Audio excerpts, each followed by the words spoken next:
बोलो आनंद कंद सच्चिदानंद श्री कृष्ण चंद्र भगवान की जय। देखिए श्रोताओं, जब कोई सच्चे हृदय से भगवान को पुकारता है, आर्द्र स्वर से जब उन भगवान वैकुंठ बिहारी श्रीहरि की शरण में जाता है, तो वे भगवान श्रीहरि स्वयं प्रकट होकर के अपने भक्त की रक्षा करते हैं। ऐसा ही एक प्रसंग है, महाभारत का प्रसंग है। यो नो जुगोप वन में दुरंत कृच्छ्रात् दुर्वाससूरि विहिताद युताग्र भुग्यः शाकान्न शिष्टमपभुज्य यतस्त्रिलोक्यं स्त्रिप्ता ममस्तु सलिली विनिमग्न संगः। महाभारत का सुंदर प्रसंग। अरे कहते हैं, एक बार की बात है, दुष्ट दुर्योधन ने दुर्वासा ऋषि की बहुत सेवा की। इतनी सेवा की कि दुर्वासा ऋषि प्रसन्न हो। दुर्वासा ऋषि ने कहा कि बेटा दुर्योधन, अरे तुम मुझसे मन चाहा कोई भी वरदान मांग सकते हो।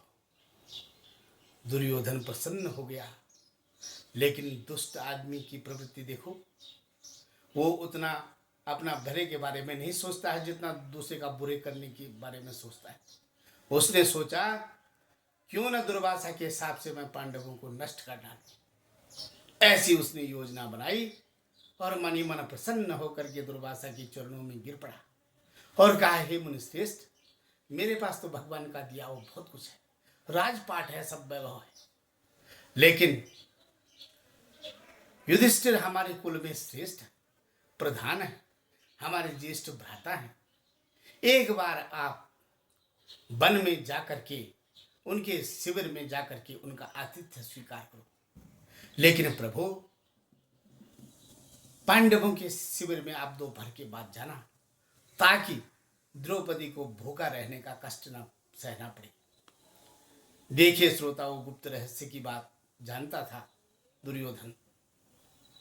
पांडवों के पास एक सूर्य की दी हुई एक बटलोई थी, अक्षय पात्र था। अरे वो ऐसा अक्षय पात्र था कि जितने भी आदमी आ जाएं, करोड़ों अरबों जितने असंख्य आदमी आ जाएं, उसमें सिद्ध किया हुआ अन्न कभी समाप्त नहीं होता था। लेकिन जिस समय द्रौपदी उस पात्र में से भोजन कर लेती, उस पात्र का भोजन समाप्त हो जाता था। इसीलिए तो दुष्ट दुर्बुद्धि दुर्योधन ने देखो कहा कि दोपहर के बाद जाना, ताकि द्रौपदी भोजन कर लेगी, अक्षय पात्र का भोजन समाप्त हो जाएगा। और कहा कि हे मुनिवर, अपने 10,000 शिष्यों के साथ जाना और एक बार उनका आतिथ्य स्वीकार करो। अरे कहते हैं, दुर्वासा ने दुर्योधन के कहने पर ऐसा ही किया। अपने 10,000 शिष्यों की मंडली साथ में ली और उस समय पांडव वनवास में थे, जंगल में उनकी कुटिया बनी हुई थी। अपने 10,000 शिष्यों के साथ चले गए।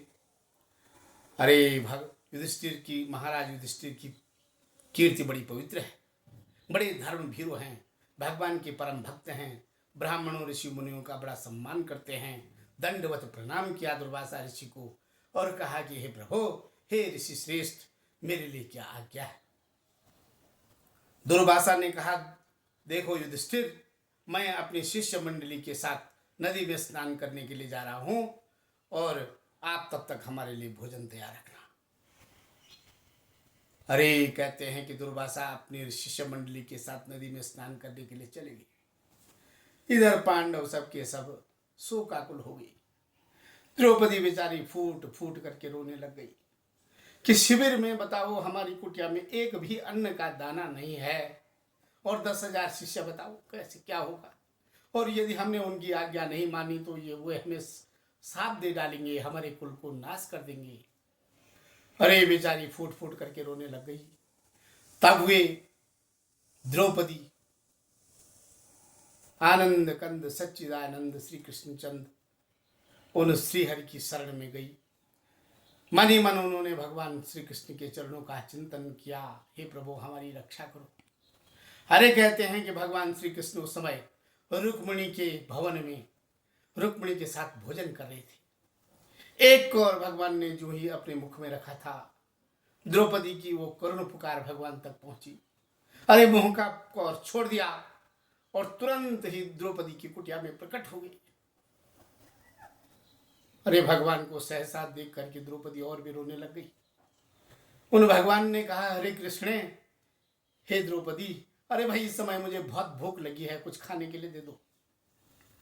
द्रौपदी ने रोते रोते कहा कि मेरे आज बड़े अहोभाग्य हैं, जगत की रक्षा करने वाले, सारे विश्व का भरण पोषण करने वाले विश्वम्भर भगवान ने आज मुझसे भोजन मांगा, लेकिन मेरी कुटिया में आज खाने के लिए कुछ भी नहीं है। भगवान ने मुस्कुराते हुए कहा, हे द्रौपदी, अरे भाई वो अक्षय पात्र, वो बटलोई लाओ तो सही, उसमें कुछ न कुछ बचा हुआ होगा। द्रौपदी उसी बटलोई को भगवान श्री कृष्ण के पास लाई। अरे कहते हैं कि किनारे पर एक साग का तिनका बचा हुआ था। भगवान ने उस साग के तिनके का भोग लगाया। अरे स्तोई तृप्ति जगत तृप्तम नित्य तृप्ति महात्मनि। जैसे ही भगवान ने उस साग के तिनके का भोग लगाया, सारी त्रिलोकी तृप्त हो गई। अरे भगवान ने कहा, भीमसेन जाओ, दुर्वासा सहित मुनि उस शिष्य मंडली को बुला करके लाओ। अरे कहते हैं भीमसेन जो ही नदी के पास गए, सबके सब ऋषि वहां से भाग गए। भगवान का भोग लगाते ही उन्हें ऐसा लगा कि हमारे पेट में तनिक भी जगह नहीं है, सब तृप्त हो गए, वहीं से भाग गए। बोलो श्री कृष्णचंद्र भगवान की। देखिए, सच्ची श्रद्धा से, सच्चे हृदय से, सच्चे मन से आर्द्र होकर के जब कोई भक्त भगवान को पुकारता है तो भगवान स्वयं उसकी रक्षा करते हैं। बोलो श्री कृष्णचंद्र भगवान की जय।